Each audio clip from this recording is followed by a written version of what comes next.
सभी श्रोताओं का कबीर जी के दोहे में हार्दिक स्वागत अभिनंदन।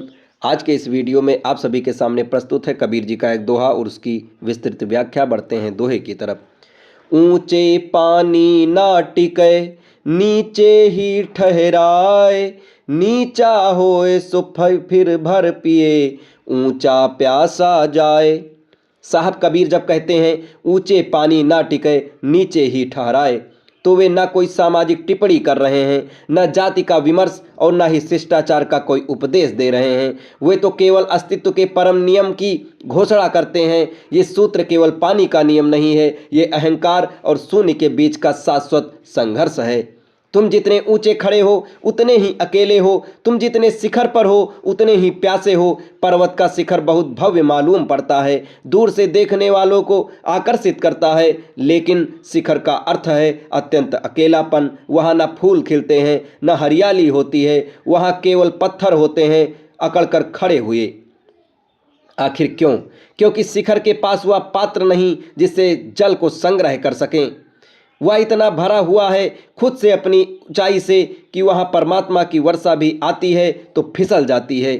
उसी प्रकार अहंकार से चूर व्यक्ति पर ईश्वर कृपा तो जरूर बरसेगी, पर ठहरेगी नहीं। वह आप से ही मर जाएगी, प्यासे ही मर जाएगा, क्योंकि उसके पास पकड़ने की जगह ही नहीं है। अस्तित्व की समस्त ऊर्जा नीचे की ओर बहती है, जहाँ गहराई है, जहाँ स्वीकार है, जहाँ झुकने का साहस है।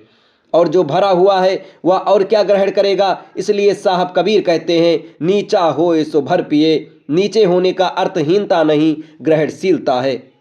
सागर कभी नदियों से आवाहन नहीं करता कि आओ मुझ में समा जाओ, फिर भी सारी नदियां अपना वेग, अपनी अधीरता, अपनी मिट्टी, अपनी कहानियां लेकर उसी की ओर भागती चली जाती हैं। क्यों? क्या इसलिए कि सागर विशाल है? नहीं, विशालता तो एक परिणाम है। नदियां इसलिए आती हैं क्योंकि सागर नीचे खड़ा है, वह झुकना जानता है। जो झुकता है वह पात्र बन जाता है। सागर समस्त जल राशियों का स्वामी है क्योंकि वह सबसे नीचे होने का साहस रखता है। वह तलहटी में बैठा है, इसलिए पूरा अस्तित्व उसकी झोली में आकर गिरता है। झील को देखो, पर्वत के चरणों में शांत बैठी है। वह नीचे है, इसलिए वह शीतल है, तृप्त है और पूर्ण है। झील की ग्रहणशीलता ही उसकी दिव्यता है। अस्तित्व का एक ही नियम है, जो ऊंचा है वह खाली रह जाएगा, जो नीचा है वह भर जाएगा।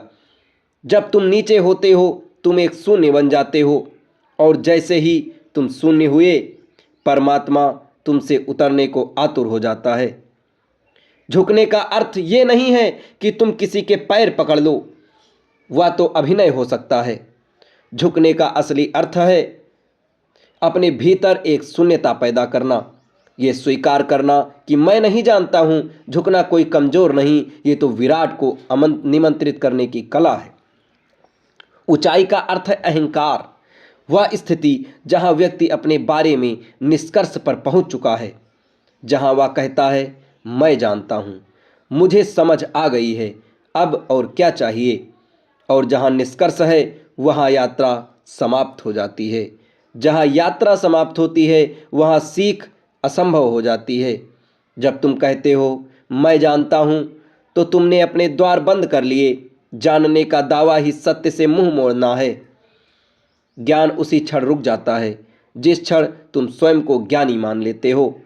इसलिए ऊंचाई पर कुछ ठहरता नहीं, ज्ञान नहीं ठहरता, प्रेम नहीं ठहरता, सत्य नहीं ठहरता, सब फिसल जाता है। पानी ऊंचाई पर नहीं रुक सकता क्योंकि वहाँ जगह नहीं होती, सिर्फ दंभ होता है। नीचा होने का अर्थ है ईमानदारी, ये स्वीकारोक्ति की मैं नहीं जानता, ये स्पष्टता की मेरे भीतर अभाव है, और ये साहस की मैं प्यासा हूँ। जो अपने को भरा हुआ मान लेता है वह सूखा रह जाता है, और जो अपने को खाली जानता है उसी में भराव की संभावना है। विनम्रता कोई नैतिक गुण नहीं, ये बुद्धि की स्वच्छता है। ये देख पाना कि मैं रिक्त हूँ और सारा अस्तित्व उसी रिक्तता को भरने के लिए दौड़ पड़ता है। साहब यहाँ केवल उपदेश नहीं दे रहे हैं, वे अस्तित्व के नियम बता रहे हैं।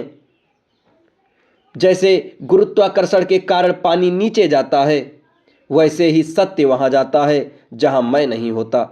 जो ऊंचा बना बैठा है वह प्यासा ही रहेगा, और जो झुक गया जीवन के सामने, सत्य के सामने, वही भर गया। ये केवल नैतिकता नहीं है, यही यथार्थ सत्य है।